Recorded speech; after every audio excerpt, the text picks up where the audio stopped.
السلام علیکم پاکستان، حمید نقیبی آپ کی خدمت میں حاضر ہے۔ ناظرین، ایران میں دلدل جیسی صورتحال کا سامنا کرنا پڑ رہا ہے ٹرمپ کو، اور ٹرمپ کی نظریں ایک شناسا چہرے پر کیوں اٹک کر رہ گئی ہیں۔ 7 سال قبل صدر ٹرمپ شمالی کوریا کے جوہری ہتھیاروں سے پاک کرنے میں ناکام رہے اور مذاکرات سے اٹھ کر چلے گئے تھے۔ کیا ایران کے معاملے میں بھی اب ایسا ہی ہو سکتا ہے؟ آخری مرتبہ جب صدر ٹرمپ نے کسی ملک کے جوہری ہتھیاروں کے پروگرام کو روکنے کا عزم کیا تھا تو انہوں نے شمالی کوریا کے رہنما کم جونگ کے ساتھ بالمشافہ 3 ملاقاتیں کی۔ اعلان کیا کہ دونوں رہنماؤں کے درمیان ایک بہترین تعلق قائم ہو چکا ہے، اور پھر آخرکار خالی ہاتھ واپس جانا پڑا تھا صدر ٹرمپ صاحب کو۔ یہ صدر ٹرمپ کی پہلی مدت صدارت کی بات ہے۔ نہ صرف یہ سفارتی کوششیں ناکام ہوئی تھیں، بلکہ کم جونگ نے فوراً اپنے جوہری پروگرام کی رفتار مزید تیز کر دی تھی۔ آج بعض اندازوں کے مطابق شمالی کوریا کے پاس تقریباً 60 جوہری ہتھیار موجود ہیں، جبکہ ایسے میزائل بھی ہیں جو بظاہر امریکہ تک پہنچنے کی صلاحیت رکھتے ہیں۔ یعنی صدر ٹرمپ جوہری پروگرام بند کرواتے کرواتے شمالی کوریا کو ایسا مجبور کر بیٹھے کہ وہ آنے والے مستقبل کا خطرہ بھانپ گیا، اور اس نے ایسے جوہری ہتھیار بنا لیے جو امریکہ تک پہنچ سکتے ہیں۔ اب کئی ماہ سے جوہری پھیلاؤ کے ماہرین یہ سوال اٹھا رہے ہیں کہ کہیں صدر ٹرمپ ایران کے جوہری پروگرام کو محدود کرنے کی کوشش میں بھی آخرکار اسی طرح خالی ہاتھ نہ لوٹ جائیں اور ایران دوبارہ سے بہت طاقتور ہو کر جوہری طاقت بن جائے، خاص طور پر اس وقت جب ایسا لگتا ہے کہ ٹرمپ ایران کے یورینیم کے ذخائر سے نمٹنے کی بجائے آبنائے ہرمز کو کھلوانے پر زیادہ توجہ دے رہے ہیں۔ ایران کے معاملے میں مشکلات کا سامنا کرنے کے بعد ٹرمپ ایک مرتبہ پھر اپنی توجہ شمالی کوریا کی طرف موڑ رہے ہیں۔ حالانکہ تجزیہ کاروں کے مطابق شمالی کوریا کے بڑھتے ہوئے جوہری ہتھیاروں کے ذخیرے کو فوری طور پر ختم کرنے کی امید بہت کم ہے۔ آئیے جانتے ہیں شمالی کوریا کا جوہری پروگرام کیا تھا اور امریکہ کو اس میں کب شکست کا سامنا کرنا پڑا۔ شمالی کوریا کا جوہری پروگرام 1980 کی دہائی کے اواخر سے ایک سنگین عالمی تشویش بنا ہوا ہے۔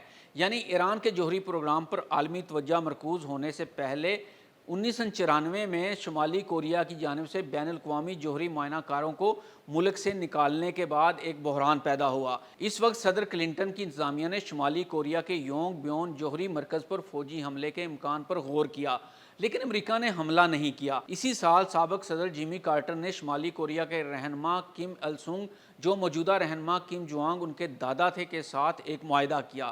اس معاہدے کے تحت شمالی کوریا کے جوہری پروگرام کو ختم کرنے کے بدلے ملک کو شہری مقاصد کے لیے جوہری ری ایکٹرز بنانے میں مدد فراہم کی جانی تھی، لیکن یہ معاہدہ بھی زیادہ دیر قائم نہ رہ سکا۔ اس کے بعد شمالی کوریا کے جوہری پروگرام کو قابو میں لانے کی متعدد کوششیں ناکام ہوئی۔ 2006 میں شمالی کوریا نے اپنا پہلا جوہری تجربہ کیا۔ اس کے بعد مزید 5 جوہری تجربات کیے، جن میں آخری تجربہ 2017 میں ہوا۔ اگلے سال ٹرمپ نے کم جونگ کو لٹل راکٹ مین کا لقب دینے کے بعد سنگاپور میں شمالی کوریا کے رہنما سے ملاقات کی۔ ملاقات کے بعد ٹرمپ نے نیو یارک ٹائمز کے ایک رپورٹر کو بتایا کہ انہیں توقع ہے کہ شمالی کوریا بہت تیزی سے اپنا جوہری پروگرام ختم کر دے گا۔ انہوں نے سربراہ ملاقات کے بعد کہا تھا، یہ بہت تیزی سے ہوگا۔ میں واقعی سمجھتا ہوں کہ یہ تیزی سے ہوگا، اور یہ ایک بہت بڑا ہتھیاروں کا ذخیرہ ہے، اس میں کوئی شک نہیں ہے۔ لیکن اگرچہ ٹرمپ آج بھی ان ملاقاتوں کو خوشگوار انداز میں یاد تو کرتے ہیں، صدر ٹرمپ کی پہلی مدت صدارت کے دوران وہ اکثر کم جونگ ان کے خطوط اوول آفس میں آنے والے مہمانوں کو نکال کر دکھاتے اور ان کے اقتباسات پڑھ کر سناتے تھے۔ تاریخ میں یہ ملاقاتیں ایک سفارتی ناکامی کے طور پر درج ہوئیں۔ دوسری سربراہی ملاقات ویتنام میں ہوئی، لیکن مذاکرات ناکام ہو گئے۔ ٹرمپ کے اس وقت کے قومی سلامتی کے مشیر جان بولٹن نے بعد میں کہا کہ ٹرمپ ان مذاکرات کے لیے مناسب تیاری کے بغیر گئے تھے۔ مذاکرات اس وقت مکمل طور پر ٹوٹ گئے جب کم جونگ نے یونگ بیون کے مرکزی افسودگی اور ری پروسیسنگ مراکز کے علاوہ دیگر تنصیبات کو ختم کرنے سے صاف انکار کر دیا۔ اب بعض ماہرین کو خدشہ ہے کہ تاریخ ایک مرتبہ پھر خود کو دہرا سکتی ہے۔ ایران نے برسوں تک یہ موقف اختیار کیا کہ اس کا جوہری پروگرام پرامن مقاصد کے لیے ہے، لیکن امریکہ اور اسرائیل کو خدشہ رہا کہ ایران جوہری ہتھیار بنانے کی صلاحیت حاصل کر سکتا ہے۔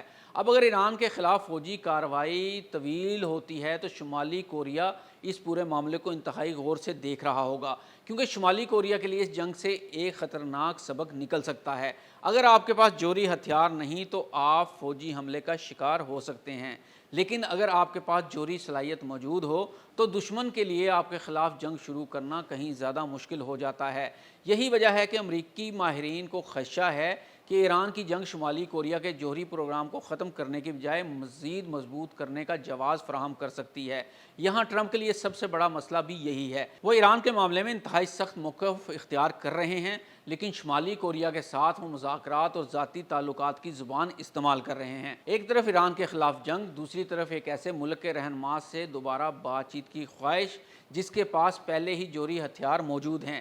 اس لیے ایک امریکی ماہر نے ٹرمپ کی پالیسی کو دنیا کے دو جوہری بحرانوں کے حوالے سے دو مختلف سمتوں میں بڑھنا قرار دیا ہے، اور کم جونگ اون وہ تقریباً ٹرمپ کے اس رویے کو دیکھ رہا ہوگا، کیونکہ کم جانتا ہے کہ ٹرمپ اسے پہلے بھی مذاکرات کی میز پر لائے تھے لیکن جوہری ہتھیار ختم نہیں کروا سکے۔ اب اگر ٹرمپ دوبارہ مذاکرات کی پیش کرتے ہیں تو کم جونگ کے پاس پہلے سے زیادہ مضبوط پوزیشن ہوگی، کیونکہ اس مرتبہ وہ صرف ایک جوہری پروگرام رکھنے والا رہنما نہیں بلکہ ایک ایسی ریاست کا سربراہ ہے جس کے پاس درجنوں جوہری ہتھیار اور امریکہ تک پہنچنے کی صلاحیت رکھنے والے میزائل موجود ہونے کا اندازہ ہے۔